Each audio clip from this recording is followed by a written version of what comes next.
I was born and raised on a small farm in Nebraska, and of course when you're on a farm, everybody has to do the chores, everybody has to help, everybody has to participate. You do what you can basically to survive, because it's not an easy lifestyle. But one thing we did have was our word, and your word is gold. And when you give your word to somebody, you keep that word. That was just expected, and that was something that again was ingrained in me.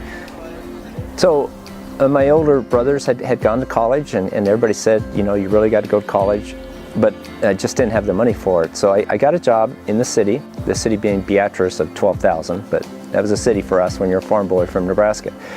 And so I was pumping gas, and back then you actually did pump the gas, you actually did do the windshields, you actually did check the tires, check the oil. So it was a good job, and it gave me enough money, and my parents gave what they could to then allow me to go to the University of Nebraska in Lincoln. And so I kept working that job at the Phillips 66 gas station until I got ready to graduate as a business major from the University of Nebraska.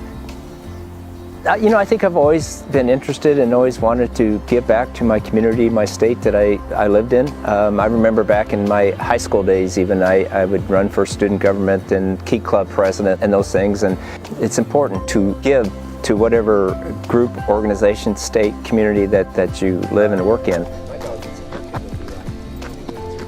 Living in Alaska for a while and living without Marty, and it just seemed like a huge void in my life. So I asked her if she would move up to Alaska, and she did, and we ended up getting married, and that was in 1983, and we've been together ever since.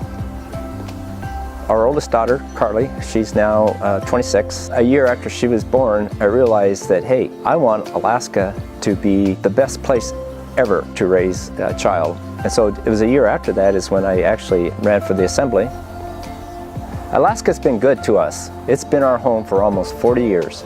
I'm running for lieutenant governor because I want to make sure that the opportunities that I had when I came to Alaska will be here for future Alaskans.